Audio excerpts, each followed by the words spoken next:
मध्य प्रदेश के बड़े शहरों में अब ओला उबर की तर्ज पर सरकारी कैब सहकार टैक्सी दौड़ती नजर आएगी। इसके संचालन के लिए सहकारिता विभाग तैयारियों में जुटा है। केंद्रीय सहकारिता मंत्री अमित शाह ने संसद के पिछले सत्र में सहकार टैक्सी शुरू करने की घोषणा की थी। इसके बाद से मध्य प्रदेश के सहकारिता मंत्री विश्वास सारंग इस सेवा को शुरू करने की तैयारियों में सक्रिय हैं। सरकार प्राइवेट कैब सेवाओं की तरह सहकार टैक्सी के लिए एक ऐप बनाने पर विचार कर रही है। सरकारी कैब सर्विस में टैक्सी संचालन करने वाले मालिक और ड्राइवर को हर ट्रिप का पूरा पैसा मिलेगा।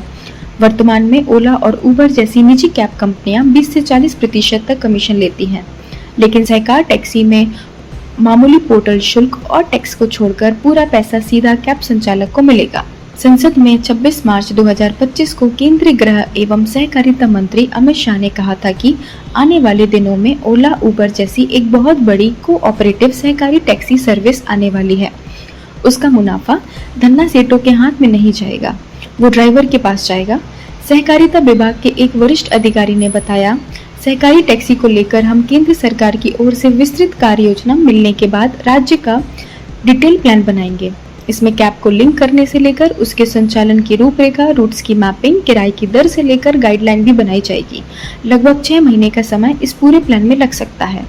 अधिकारी ने कहा, भोपाल, इंदौर जैसे बड़े शहरों में ओला, उबर, रैपिडो जैसी टैक्सी सर्विस से लोग संतुष्ट नहीं हैं।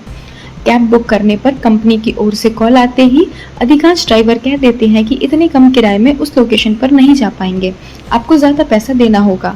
रात के वक्त बड़े शहरों की कई लोकेशन पर कैब सर्विस मिलती ही नहीं है। एमपी में कैब सर्विस पर सरकार का सीधा नियंत्रण नहीं है। एमपी में प्राइवेट कैब सर्विस को लेकर सरकार की कोई सख्त गाइडलाइन नहीं है। ऐसे में ज्यादा किराए लेने, कैब बुक होने के बावजूद सवारी ले जाने से इनकार करने जैसी तमाम शिकायतों पर परिवहन विभाग और पुलिस कोई सख्त कार्रवाई नहीं करती है। सरकारी टैक्सी सर्विस शुरू होने पर संचालन संबंधी शिकायतों पर सरकार खुद कार्रवाई करेगी।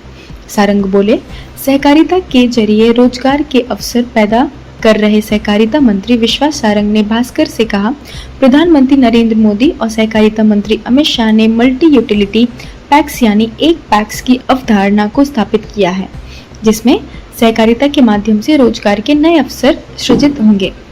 मध्य प्रदेश में भी हमने कई प्रयोग किए हैं। सहकारिता के क्षेत्र का विस्तार करते हुए हर जगह रोजगार के नए अवसर बनाने की दिशा में काम किया है।